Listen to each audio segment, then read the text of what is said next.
Bienvenidos a otro video del curso de ROWELL Avanzado. Una vez que se han revisado las bases de programación para lenguaje SFC, se procederá a realizar un ejemplo de aplicación industrial en el cual se dará solución a un proceso secuencial.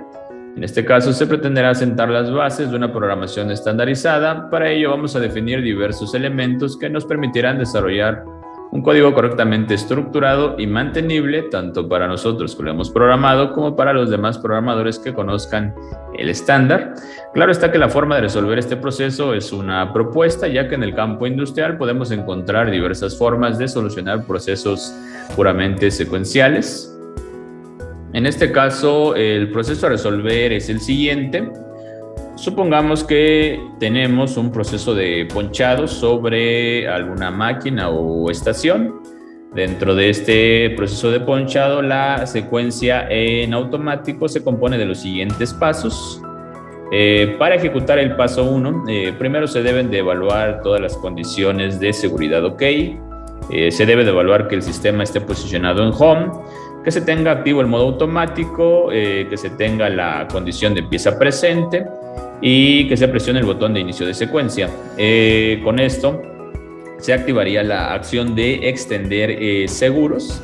Supongamos que es un par de actuadores que estarían asegurando nuestra pieza sobre su respectivo nido. Una vez que se confirmen sus posiciones de seguros extendidos, se activa el paso 2, el cual consiste en retraer, en este caso, nuestro actuador de nido. Supongamos que con este movimiento llevamos nuestra pieza hacia una posición de trabajo donde se le estaría aplicando finalmente ya el proceso de ponchado. Una vez que se confirme su posición, se activa el paso 3, el cual ya consiste en extender nuestro troquel para ponchar la pieza.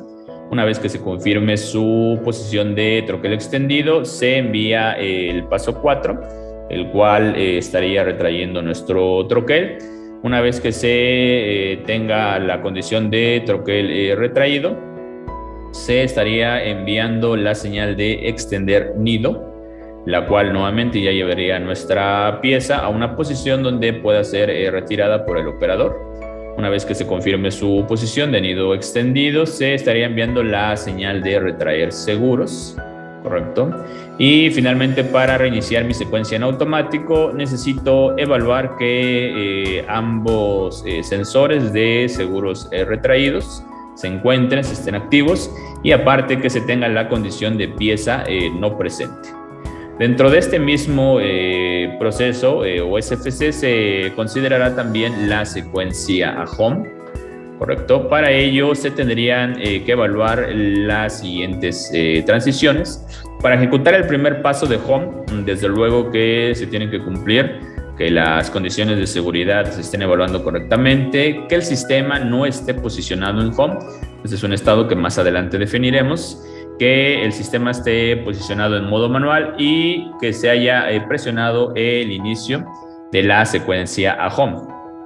En este caso, normalmente las secuencias a home se hacen en sentido inverso a cómo se realiza un proceso en automático una vez que se procesó una determinada pieza. Por ejemplo, si nosotros evaluamos nuestra secuencia en automático, en sí nuestra pieza ya fue ponchada aproximadamente entre el paso 3 y 4, cuando se envió la señal de extender troquel y cuando se confirmó que nuestro troquel se extendió correctamente.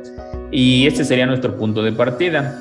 Es decir, nuestro paso 1 de la secuencia home sería enviar a home nuestro troquel.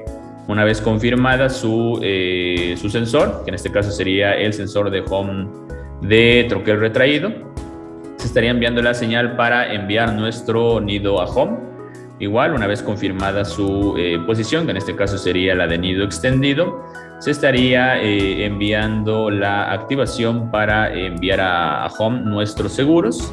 Y una vez que se confirmen que ambos seguros están en la posición de retraído, se estaría nuevamente saltando hacia el inicio de la secuencia. En este caso, en espera de cumplirse las condiciones para la secuencia en automático, y de esta forma iniciar un nuevo un nuevo proceso. La solución completa de este proceso la dividiremos en 5 partes. En la primera vamos a construir una instrucción add-on que nos permitirá controlar los movimientos de avance y retroceso de nuestros actuadores de una manera que se contemple dentro de la misma función la solución a posibles colisiones, por ejemplo, y la detección de errores para el caso cuando se envía una señal de avance o retroceso y no se tenga la respuesta del respectivo actuador. En la segunda parte se construirá el graph-set para las secuencias presentadas en este PDF. Se verán algunos elementos dentro del lenguaje de programación SFC ya dentro del entorno del UX Designer. En la tercera parte se programarán algunos elementos importantes en nuestro proceso, como lo son condiciones iniciales, condiciones de seguridad, restablecimientos y pausas de nuestro SFC.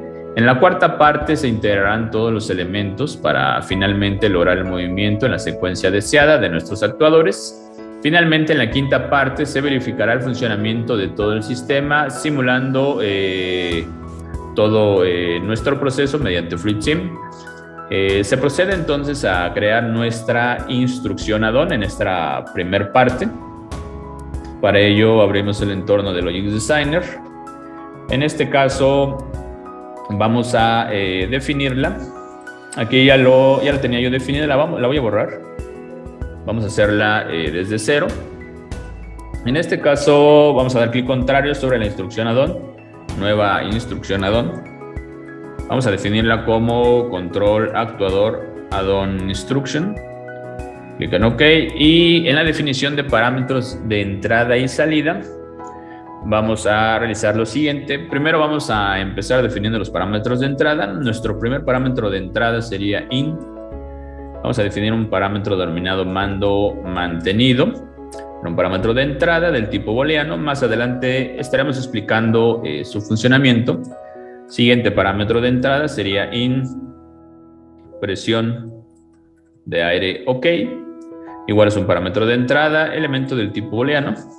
Siguiente parámetro de entrada sería in seguridad OK. Igual parámetro de entrada, elemento del tipo booleano. Siguiente parámetro sería in movimiento más. Sería un elemento del tipo booleano, igual es una entrada. También tenemos in movimiento menos, elemento de entrada del tipo booleano. En este caso nos faltarían también in posición final más, sería la de nuestro sensor en la posición de extendido. Igual sería un elemento del tipo booleano. Siguiente parámetro sería in posición final menos, elemento de entrada del tipo booleano. Siguiente elemento sería in reset errores, esto para poder restablecer todas mis señales de errores. Sería elemento del tipo booleano, igual es entrada. Vamos a definir un elemento del tipo doble entero, que sería un tiempo que nosotros podríamos colocar a voluntad para definirlo como un tiempo de timeout, para el caso cuando se envía la petición de extensión de actuador o retracción de actuador. Lo voy a definir como in tiempo no OK. En este caso sería un parámetro de doble entero, sería un input, ¿correcto? Vamos a empezar a definir nuestras entradas, nuestras salidas más bien sería, la primera salida sería out, error más, correcto, es un elemento de salida, es una variable del tipo booleano. Siguiente salida, out, error menos, igual, es un elemento de salida. Es un elemento del tipo booleano. Siguiente parámetro sería out, activación más. Sería elemento de entrada-salida. Igual, el tipo de dato es booleano. Por último, tendríamos out, activación menos, elemento de entrada-salida. Tipo de dato sería booleano. Para terminar con la definición de mis parámetros de entrada-salida, vamos a establecer que todos los parámetros de entrada sean visibles. Y específicamente para el parámetro doble entero, que es el tiempo de timeout, vamos a definir que sea visible y requerido en la instrucción add-on. Para los parámetros de salida, por ejemplo, los parámetros de OutError más y OutError menos, únicamente colocaremos que sean visibles. Con esto vamos a lograr, por ejemplo, para estos parámetros que se pueda ver su respectivo estado dentro del bloque, en este caso de la instrucción add-on. Para el caso cuando colocamos visible y requerido, aparte de observar su estado, vamos a poder definirlo, ¿correcto?, explícitamente dentro del bloque de la instrucción add-on. Damos clic en OK y procedemos a realizar la programación, ¿correcto? En este caso, para realizar la programación de esta instrucción add-on, vamos a hacer uso también de los comentarios para etiquetar correctamente cada línea de código. En la primera línea de código vamos a colocar lo siguiente. Vamos a definir que esta sería asignación del tiempo de error, timeout, -timeout. Vamos a utilizar un bloque mov, ¿correcto? En este caso, donde moveremos la variable de entrada, denominada como tiempo no key. Esta variable la vamos a mover más adelante al preset de un timer que definiremos en líneas posteriores, mientras lo vamos a dejar vacío. Vamos a agregar una nueva línea de código. En esta parte comentaremos, esta línea sería para la extensión del actuador, ¿correcto? Ahora, para considerar la señal de activación, para extender nuestro actuador, vamos a empezar definiendo primero la salida. En este caso sería out, activación más. Vamos a programar primero esta activación. Ahora, ¿de qué forma se va a activar esta salida? Nosotros vamos a tener la función, ¿sí?, de mando mantenido. Esta función lo que nos va a permitir es que nuestro actuador se active permanentemente en esa posición solo con un pulso, ¿correcto? Ahorita vamos a ver de manera más detallada cómo estaremos programando esa parte mientras colocamos un contacto abierto asociado a esa entrada. Vamos a colocar otro contacto abierto asociado a la misma salida y finalmente un contacto cerrado asociado a la posición final en cuestión, que sería la posición final más. En su momento, una vez que enviamos la activación de dicha salida, en esta línea, como les mencionaba, si se activa el mando mantenido, bastaría con un solo pulso para activarla permanentemente y justo cuando llegue a su final de carrera, se estaría desactivando dicha petición para extender el actuador. En la parte inferior, vamos a colocar una rama en paralelo y vamos a definir lo siguiente. Primero vamos a preguntar por la condición de in aire OK. La definimos como impresión de aire OK. Vamos a preguntar también ya por lo que es la solicitud de movimiento en más, que en este caso la definimos como in movimiento más. Si esto ocurre, también vamos a colocar en paralelo el enclave de dicha salida, ¿correcto? Y vamos a definir que este enclave solo va a suceder solo si cuando se alcanzó correctamente la señal de salida en cuestión, o más bien cuando se alcanzó la posición deseada en cuestión, ¿correcto? Es decir, en esta parte tendríamos que evaluar el sensor de in posición final más. Finalmente, para ya activar directamente la salida, ¿sí?, vamos a preguntar nuevamente por la presión de aire OK, que en todo momento vamos a estar evaluando si nuestra presión de aire sobre la unidad de mantenimiento, por ejemplo, se encuentra en niveles correctos. Si esto ocurre, pues desde luego que se van a enviar las solicitudes, en este caso para extender o retraer nuestro actuador. Y vamos con un contacto abierto, colocaremos directamente la entrada de in movimiento más, ¿correcto? En esta parte nos faltarían algunos elementos de seguridad importantes que habría que considerar. El primero sería En este caso, el siguiente, vamos a colocar después de todas las activaciones un contacto abierto asociado a la entrada de seguridad OK. Es decir, todo esto se podrá enviar si, solo si se tiene el estado de seguridad OK, ¿correcto? Otro de los permisivos que vamos a estar utilizando serían dos contactos cerrados. El primero de ellos va a ser asociado hacia una variable local denominada como local error más. Más adelante estaremos definiendo la activación de esta variable, mientras la vamos a dar de alta como una variable local del tipo booleano. Y también vamos a establecer que a pesar de que se haya, por ejemplo, enclavado lo que es mi salida en cuestión, que en este caso supongamos que sea esta o de activación más, el sistema no me permita activar dos salidas a la vez, que es la salida de activación para la extensión o la retracción al mismo tiempo. Y para asegurar esa parte, pues simplemente lo hacemos de la siguiente manera, con un contacto cerrado asociado a la solicitud de in movimiento menos, es decir, a la solicitud del movimiento opuesto, ¿correcto?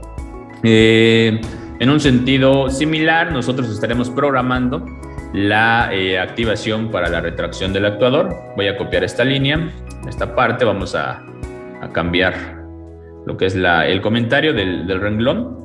Sería retracción del actuador. Obviamente, este sería O de activación menos, ¿correcto? Empezando por este elemento, aquí ya no tendríamos que considerar la solicitud para el movimiento en menos, sino más bien sería su opuesto, que sería la solicitud para el movimiento en más. En esta parte igual, no sería el local error más, sería el local error menos. Vamos a definir esta variable. Más adelante ahorita estaremos colocando sus condiciones de activación. Seguridad OK en ambos permanece igual, no haremos ningún cambio. Mando mantenido, en ambos permanece igual. O de activación más, acá no. Acá tendríamos que hacer el cambio por O de activación menos y preguntar por su respectivo sensor, que sería in posición final menos. En ambos se evalúa la presión de aire, esto es correcto, no haríamos ningún cambio. En esta parte la solicitud no es de in movimiento más, es de in movimiento menos, y desde luego que se enclava O de activación menos, y también aquí se pregunta por in posición final menos. En la parte de abajo igual se sigue preguntando por aire OK, presión de aire OK, y el movimiento, ya lo que va a activar directamente nuestra salida, sería in movimiento menos. De esta manera ya estarían programadas las activaciones para la extensión de nuestros actuadores o la retracción de nuestro actuador. En este caso nos faltaría también la evaluación de las señales de error. Entonces vamos a programarlas. Voy a agregar una nueva línea de código. Vamos a colocar nuestro comentario. Esta sería la sección de evaluación de errores, ¿correcto? Errores de timeout. ¿Correcto? Entonces, ¿de qué manera nosotros estaremos evaluando dichos errores? Bueno, una de las primeras evaluaciones para dicho error sería preguntar por la salida en cuestión para activar lo que sería la extensión de nuestro actuador o retraerlo. Por ejemplo, vamos a empezar con esta, O de activación más. Si nosotros tenemos activa dicha petición y aparte no llegamos a lo que sería la posición deseada, por ejemplo, su correspondiente aquí sería in posición final más. Vamos a evaluar un determinado tiempo, por eso aquí colocamos un timer on. En este caso lo voy a definir como TON errores. Este timer on sería definido de forma local, ¿correcto? Si esto ocurre durante este determinado tiempo, al final voy a utilizar la salida de N para activar finalmente ya mi señal de error. En esta parte, al mismo tiempo también en paralelo estaría evaluando para cuando ocurra un error en la retracción, es decir, mientras se tenga activa la petición del movimiento en menos y mientras no se tenga la confirmación de su respectivo final de carrera, ¿correcto? En esta parte, ahora sí, para evaluar finalmente el bit error sería utilizando nuestro bit de realizado de nuestro timer, ¿correcto? Y para evaluar específicamente en qué punto sucedió dicho error, pues colocaríamos, por ejemplo, un contacto abierto asociado a, por ejemplo, la activación de out salida más. Si esto ocurre, y aparte, aún así, volvemos a preguntar por el sensor de final de carrera, que en este caso sería el asociado, sería en esta línea, sería in posición final más. En ese momento vamos a activar permanentemente, primero, nuestra señal de local error más, y en paralelo, como definimos un parámetro de salida para evaluar el error, también estaremos activando dicho parámetro. Entonces, nosotros lo colocamos como out error más, ¿correcto? Entonces, para evaluar nuestro error en la retracción, igual sería con el bit DN de nuestro timer. En esta parte no sería activación más, sería activación menos, y desde luego el sensor en esta parte no sería el imposición final más, sino más bien imposición final menos. Si esto ocurre, estaríamos activando permanentemente nuestra salida de local error menos y out error menos, ¿correcto? Una vez que se ha activado nuestro bit de error, el cual ya va a ser visible para en este caso el operador, por ejemplo, ya cuando nosotros definamos nuestro add-on dentro de alguna rutina en específico, podemos asociar las salidas de errores hacia alguna indicadora, por ejemplo, que evalúe los errores de la máquina. Entonces, debemos también de colocar las condiciones de restablecimiento para dicha señal de error. Entonces, por ejemplo, aquí vamos a colocar in reset errores, ¿correcto? Y en esta parte estaríamos desactivando permanentemente esas 4 señales de errores que hace un momento definimos, tanto las locales como las que salen fuera de nuestra instrucción add-on, ¿correcto? Y también colocaremos que si se presiona lo que es el reset de errores, al mismo tiempo también se tendría que restablecer nuestro timer de errores, ¿correcto? Entonces, al parecer, lo único que nos falta, ¿sí? Desde un principio habíamos dicho que este tiempo iba a ser nuestro tiempo de timeout, es decir, el tiempo que nosotros colocamos acá como preset. Para ello lo vamos a definir. Entonces, como source, pues ya definimos lo que es la variable de entrada, y como destino sería el parámetro preset de nuestro timer, ¿correcto? De acuerdo, ingenieros, llegaremos hasta aquí con la solución de nuestro proceso. Recuerden que esta es la parte 1.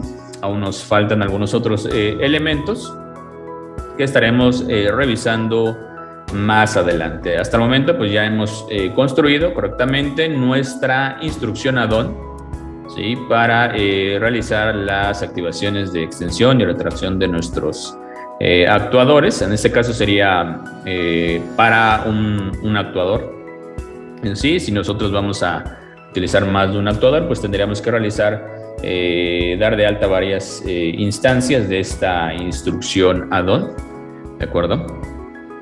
Estaremos viendo en videos posteriores, como les había comentado, lo que es ya la construcción de nuestro SFC, en este caso igual la programación de algunas variables importantes de nuestro proceso, como condiciones iniciales, condiciones de seguridad, etcétera. Y ya una vez terminadas todas estas partes, las vamos a integrar y verificaremos su funcionamiento, ya en este caso simulándolo con FreeSim. No olvides suscribirte y activar la campanita de notificaciones. También, coméntanos qué temas te gustaría que viéramos en el siguiente video. Te invitamos a visitar nuestra página web y nuestras redes sociales para mayor información de nuestras capacitaciones online y semipresencial. Hablemos de capacitación e ingeniería.